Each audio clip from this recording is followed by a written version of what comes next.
Hello everyone, welcome to my channel। Happy Janmashtami to everyone. और कैसे हैं आप सभी? आई होप आप सब बहुत अच्छे होंगे, स्वस्थ होंगे और अपनी लाइफ में मस्त होंगे। मैं भी अच्छी हूँ। आज मैं आप लोगों के साथ में मेवा पाक की रेसिपी शेयर करने वाली हूँ, जो कि हम जन्माष्टमी पे श्री कृष्ण भगवान को भोग लगाने के लिए बनाते हैं। और इसको मैंने विदाउट शुगर बनाया है, इसमें मैंने चीनी का यूज़ नहीं किया है। काफ़ी हेल्दी तरीके से मैंने इसे बनाकर तैयार किया है। बहुत ही आसान है इसे बनाना और फटाफट से बनाकर हम तैयार कर लेंगे। तो चलिए रेसिपी स्टार्ट करते हैं। तो मेवा पाक बनाने के लिए हमको सबसे पहले मेवे तैयार करने होंगे, क्योंकि उसके नाम से ही आपको पता चल रहा है मेवा पाक, मतलब मेवों को पाक देना।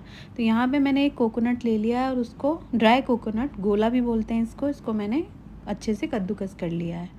तो आप चाहो तो इसको मिक्सी में भी पीस सकते हो, लेकिन जो ग्रेट किया हुआ होता है उसका जो टेक्सचर होता है बर्फ़ी में और टेस्ट वो अलग ही होता है।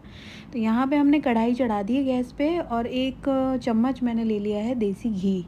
तो यहाँ पे आप अपने अकॉर्डिंग जो आपके पास चीज़ें हैं उतनी, या फिर आप थोड़ी बहुत बढ़ा घटा सकते हैं क्वांटिटी। तो मेवा पाक बनाने के लिए कोई ऐसा कुछ नहीं है कि एक यही क्वांटिटी चाहिए या उतना चाहिए, ऐसा कुछ नहीं है। तो यहाँ घी में सबसे पहले मैंने बादाम डाले हैं और ये कुछ 1/4 कप जितने बादाम हैं, मतलब थोड़े ही बादाम मैंने लिए हैं। और थोड़ी थोड़ी चीज़ें सारी लेंगे, उसी से काफ़ी ज़्यादा ये बन के तैयार हो जाता है। तो बादाम अच्छे से हमारे चटक गए थे, मैंने आपको दिखाया भी था अभी। ये इनमें से काफ़ी ज़्यादा ये फट रहे थे, तो मैं थोड़ा दूर हट गई थी। होता है कई बार, बादाम फटते हैं घी में डालने के बाद। तो अभी उसी घी में जो बचा हुआ था बादाम भुनने के बाद, उसी में मैंने काजू डाल के गोल्डन ब्राउन कर लिए हैं। इनको भी हम एक प्लेट में निकाल लेंगे। इसी तरह से हम सारे ड्राई फ्रूट्स को अपने 1 बाय 1 भून के तैयार करेंगे। तो जो थोड़े छोटे वाले ड्राई फ्रूट हैं उनको हम बाद में करेंगे। अभी इसमें मैं और घी डाल देती हूँ। और यहाँ पे हम ले लेंगे मखाने। तो मखाने और नारियल इसके बेस इंग्रेडिएंट हैं, तो वो थोड़े से ज़्यादा मात्रा में लिए जाएंगे। तो मखाने यहाँ पे मैंने 2 कप के करीब ये ले लिए हैं। तो ये मैं अपनी चॉइस के अकॉर्डिंग ले रही हूँ चीज़ें।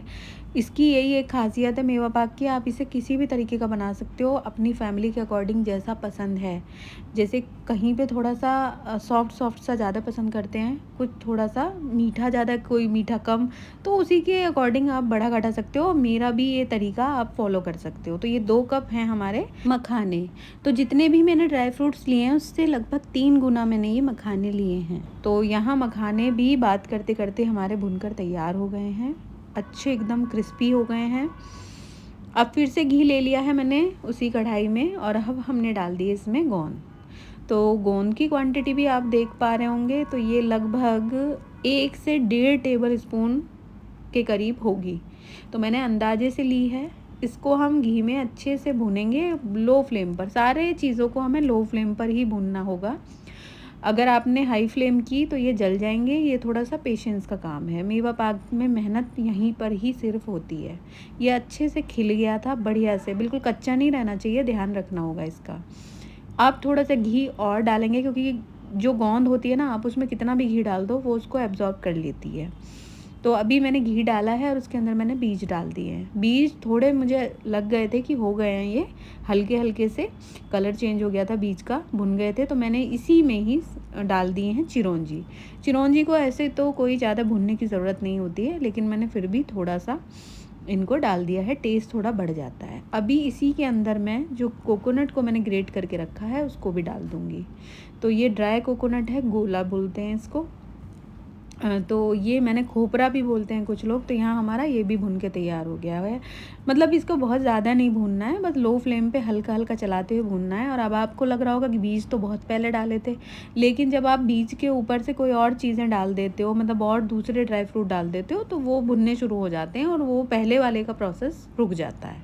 तो वही इसमें हुआ है। तो हमने थोड़े थोड़े, मैंने बिल्कुल उसी हिसाब से डाला है। जिस चीज़ को मुझे ज़्यादा भूनना था उसको मैंने थोड़ा सा पहले डाल लिया, जिसे मुझे थोड़ा सा बस उसका ऐसे मॉइस्चर सा निकालना था उसको मैंने बाद में डाला है। अभी हम यहाँ पे डाल रहे हैं किशमिश। तो किशमिश डालना मैं भूल गई थी और ये मुझे बाद में याद आया, वरना मैं इनको पहले ही कर लेती। क्योंकि कोकोनट डालने के बाद क्या होता है कि वो चिपक जाता है कढ़ाई में, तो फिर उसके बाद फिर कढ़ाई साफ़ ही करनी पड़ती है, कुछ नहीं कर सकते आप। तो मैंने टिश्यू पेपर से अच्छे से कढ़ाई साफ़ की उसका कोकोनट हटाया और मैंने यहाँ पे अपने किशमिश भी इसमें भून लिए हैं। तो अभी हम इनको एक जार में डालेंगे और अच्छे से इनको ग्राइंड कर लेंगे। मतलब ऐसा कोई फ़ाइन पाउडर नहीं बनाना है, दरदरा सा रखना है। तो मिक्सी को थोड़ा सा हम ऑन ऑफ करते हुए बार बार उसी तरह से हम इसको अच्छे से दरदरा सा पीस लेंगे। तो यहाँ पे हमारे ड्राई फ्रूट्स हमने ग्राइंड कर लिए हैं।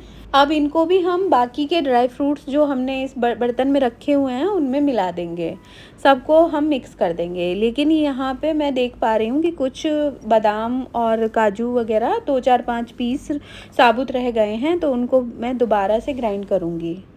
और इन्हीं के साथ ही मैं इलायची के दाने जो मैंने निकाल के रखे हुए थे पहले, उनको भी मैं डाल के इसी के साथ ग्राइंड कर लूँगी। तो पहले मैं भूल गई थी।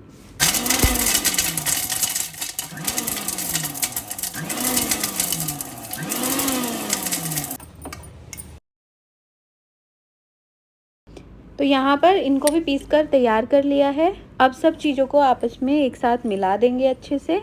तो आप यहाँ पे देख ही पा रहे होंगे कि मेवा पाक बनाने के लिए बहुत ही परफेक्ट मिक्सचर बनकर ये ड्राई फ्रूट्स का तैयार हुआ है। कोई भी चीज़ एकदम फाइन नहीं हुई है। अब एक छोटी कटोरी की हेल्प से मैंने यहाँ पे गोंद को भी क्रश कर लिया है और इसको हम मिक्सी वगैरह में नहीं पीसेंगे। इसको आप किसी ग्लास की हेल्प से या कटोरी की हेल्प से इसी तरह से क्रश कर सकते हो। अगर आपकी गोंद अच्छे से भुनी है तो वो अच्छे से क्रश भी हो जाएगी। अब गोंद को भी सारे मिक्सचर में जो हमने बना के रखा हो उसमें मिला देंगे अच्छे से। और ये हमारा यहाँ पे सारा मिक्सचर तैयार हो गया है। अब हम बढ़ेंगे नेक्स्ट प्रोसेस की तरफ। तो मैंने यहाँ पर देसी खांड ली है और ये प्योर देसी खांड है। यहाँ पर मैं 3 कप देसी खांड इसमें कढ़ाई में डालूँगी और मैं इसी से ही मेवा पाक बनाकर तैयार करूँगी। देसी खांड एक बहुत ही हेल्दी ऑप्शन है। अगर आपके पास देसी खांड नहीं है तो आप चीनी का यूज़ कर सकते हैं, गुड़ का यूज़ कर सकते हैं। गुड़ भी एक हेल्दी ऑप्शन है और आप मिश्री का भी यूज़ कर सकते हैं।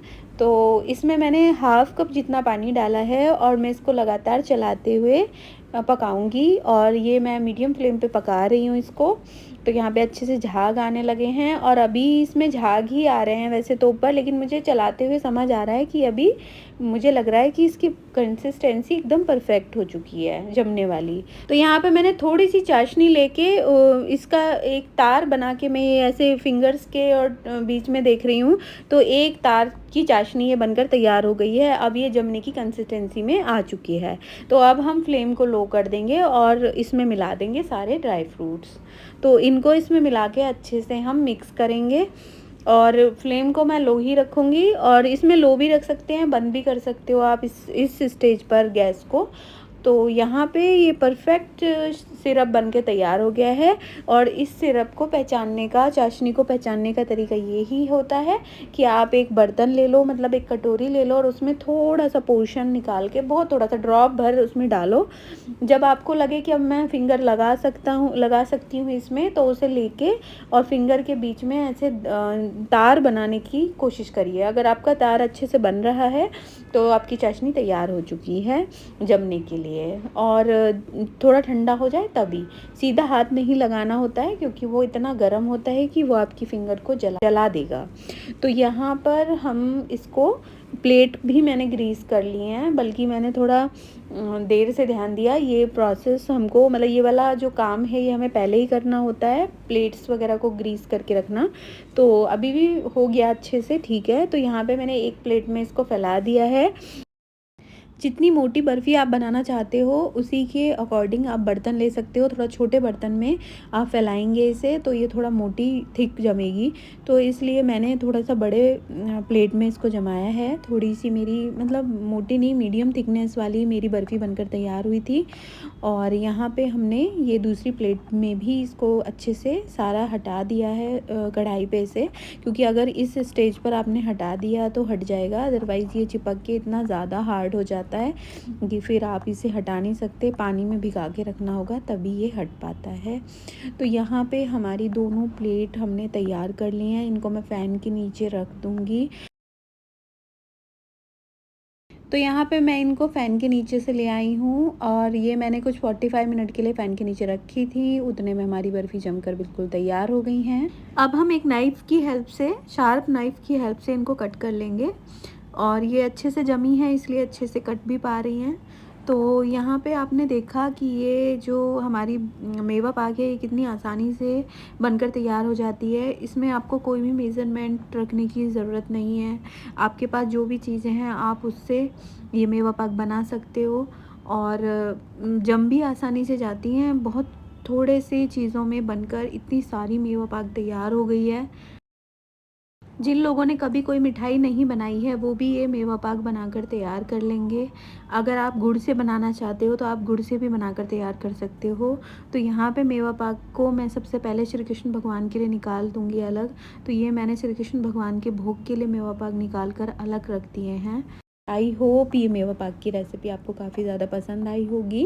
अगर पसंद आई है तो प्लीज़ मेरे चैनल को लाइक कीजिए, शेयर कीजिए और सब्सक्राइब करना तो बिल्कुल ना भूलें। मिलती हूँ नेक्स्ट वीडियो में, तब तक के लिए take care and bye bye.